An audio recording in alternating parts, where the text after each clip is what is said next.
recently, the New York Court of Appeals, highest court in New York, vacated that conviction. And the conviction of third-degree rape of another alleged victim, which carried an additional sentence of 3 years. The New York Court of Appeals then ordered a new trial. The victim of third-degree rape, whom I do not represent, stated that she would testify again. But my client, Mimi, and I held a press conference at which Mimi announced that she had not yet made that important decision regarding testifying. Less than a week later, as indicated in the district attorney's letter, which is now filed and public, a letter to the court that was just addressed by the court, Mr. Allred, following the court appearance of Mr. Weinstein, made the following statement outside of court to the media. This was a few weeks ago, which the DA included in their letter to the court. Quote, moments after Mr. Weinstein was sentenced, a lawsuit was filed, and she got a significant check from an insurance company. Not from Mr. Weinstein, but from an insurance company. So the first question, if she dares to come and show her face here, will be to tell this jury how you lied to this last jury when you said you had no financial interest in the outcome of this case. When moments after the sentencing, you filed a lawsuit and collected a tremendous sum of money. End quote. As noted by the district attorney, in an important footnote to this letter, footnote 2, this statement is false. Ms. Haley did file a civil lawsuit against the defendant, but not until December 30th, 2020, 9 months after her testimony and 8 months after the guilty verdict. The suit, which sought compensation for the pain, suffering, and economic injuries caused by defendant's sexual assault, was voluntarily dismissed and discontinued with prejudice less than a year later. Ms. Haley did not receive any payment with respect to her lawsuit, and instead participated in a civil bankruptcy settlement from a class action lawsuit for women who experienced sexual misconduct and workplace harassment by the defendant. The district attorney went on to quote Mr. Allred's statement at his press conference about my client, Mimi Haley. Quote, he said, the Mimi Haley count is very serious. But as I said, you know the DA's office isn't going to look at it. Isn't going to look at her and see whether she perjured herself. Because we believe that she did. We're going to look into that and investigate it. And see if that is something that could be brought up. Her cross-examination will be prepared for months, literally. And we are already starting, John Esposito, who is a former Manhattan assistant DA, he's already reading the transcripts. We're going to dice it, slice it, and make sure that the jury hears everything. From the day they met until the day she cashed the check of the lawsuit. The check from the lawsuit that she swore under oath to these 12 jurors that she didn't want and she wasn't going to get it. So she lied. She lied to those jurors in court. Accusing my client of lying under oath is a very serious allegation. And I agree with the district attorney that making such an allegation out of court,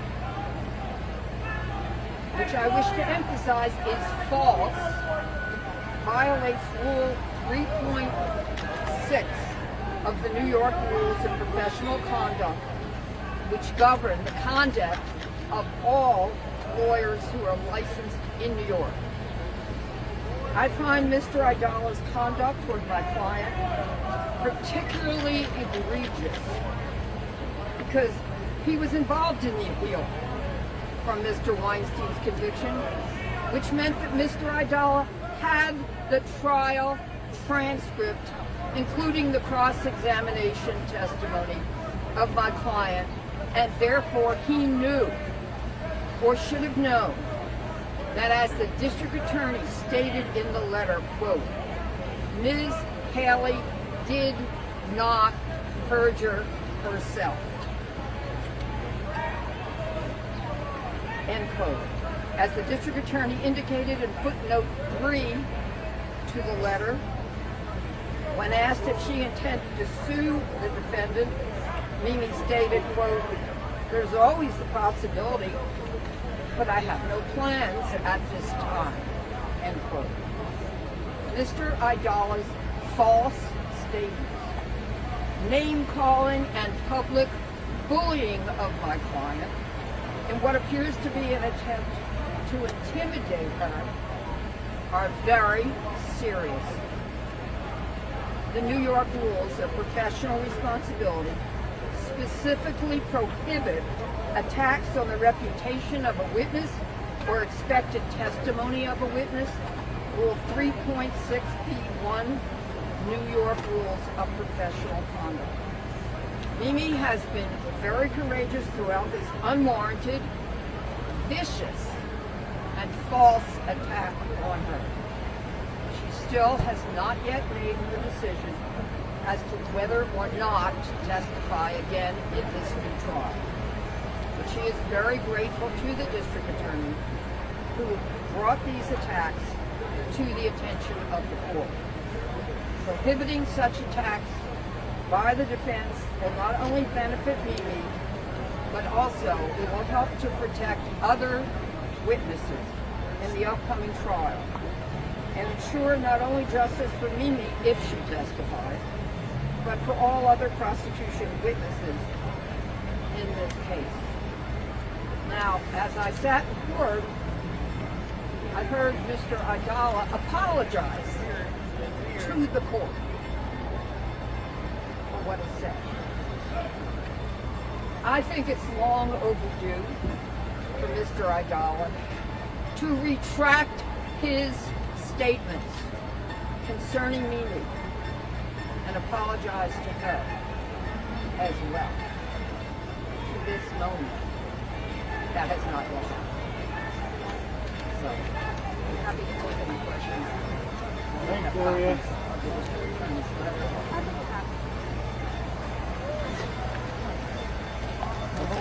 Hold that up. And the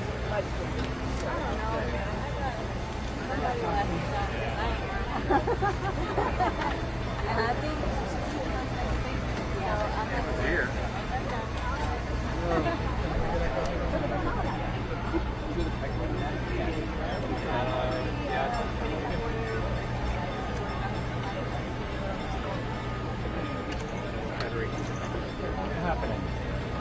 Why don't we just talk to the mic? She's just handing out papers. Come up to the mic. Come to the mic. This isn't Alright, guys. Yes! Move it. Guys, hand out the papers on the side. Gentlemen, the microphones, You please. need the spot. Give him the mic. Give him the mic. Yes. I just want to make sure. Gloria.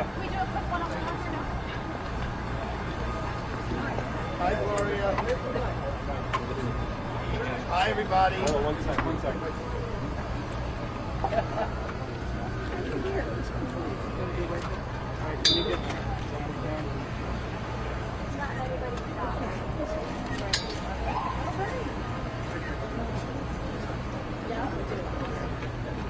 Hi, everybody. I'm Arthur Idala and Diana Fabi Sampson, Brian Sirens, John Esposito, and Greg Rothfeld, who just left Harvey upstairs.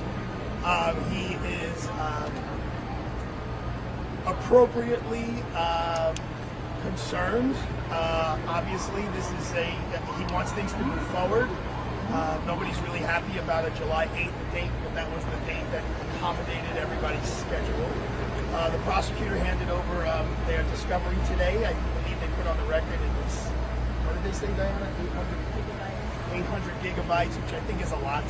I believe it's the entire transcript from the original trial and the trial from Los Angeles. We will roll up our sleeves and digest it all and prepare for trial. Quite frankly, we are ready for trial. Diana and I tried the first case, so we kind of know what's coming. I'm not going to get into, I don't know what Ms. Allred said, I'm not going to go there. The bottom line is, Mr. Weinstein is in very good spirits in terms of his desire to challenge all of the evidence, like every defendant does when they're on trial. And he really looks forward to the trial proceeding sooner than later. Obviously, we have to do our job in terms of reading the transcripts and seeing if there's any new discovery material and see if there's any motion practice that must be done. But we'll do that. With that being said, I'll just take any questions anyone may have. Okay, good. There are no questions. From what Nicole Butler said, there are additional survivors that have come forward. You also took offense to the word survivor in court. What did you tell Harvey about that? Did he accept that there might be more coming out in this second trial? Mr. Weinstein was in court when the prosecutor made all of their statements, so he heard it. He's confident that there will be no more complaining witnesses. That is the appropriate term. That's the corporate term, complaining witnesses. He did not seem to be very concerned about it.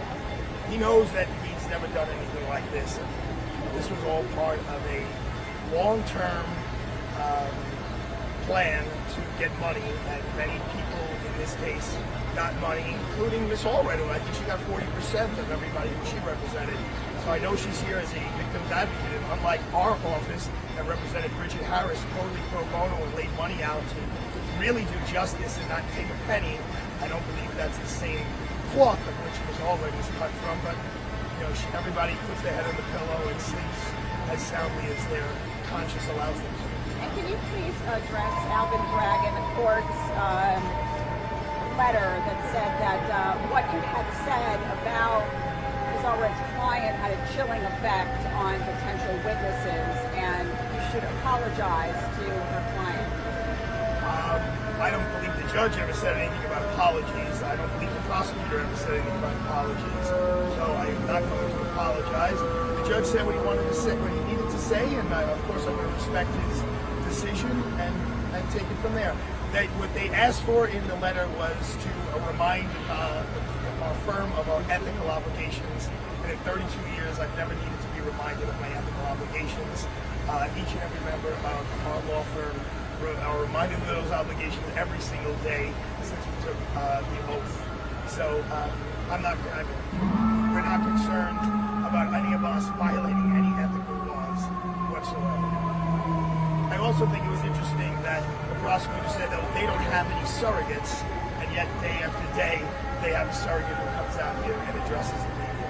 But I'm not going to get into any of the facts of the case, except that Mr. Weinstein's one desire is to get to trial as soon as possible. He's been in jail he's going into his 5th year for a matter that the highest court of the state, no matter what anybody else says, the voices that matter say he got an unfair trial.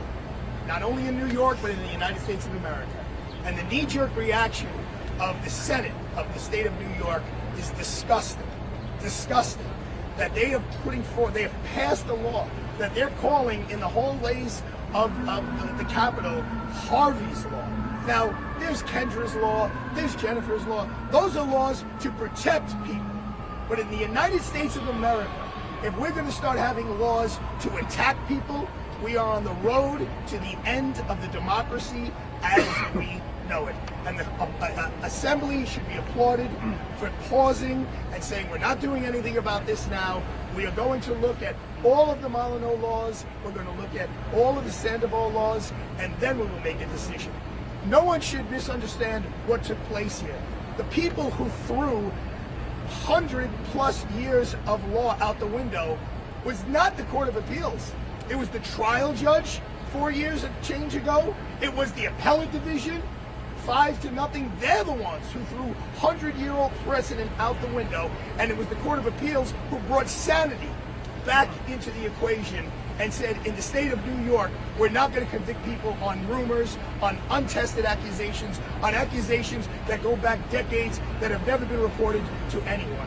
So the Court of Appeals should be commended, and the New York State Assembly should be commended for protecting the Constitution of the United States of America and the Constitution of the state of New York. Thank you, everyone. Let's be clear about what the New York legislature was trying to do, including the Senate. It's about bringing back the opportunity to have Molyneux, also known as Me Too witnesses, in criminal cases and in civil cases. We have that in California as a statute, in other words, a law, and it can be used for propensity. There is no such law except interpretation of case law in New York. That needs to be changed.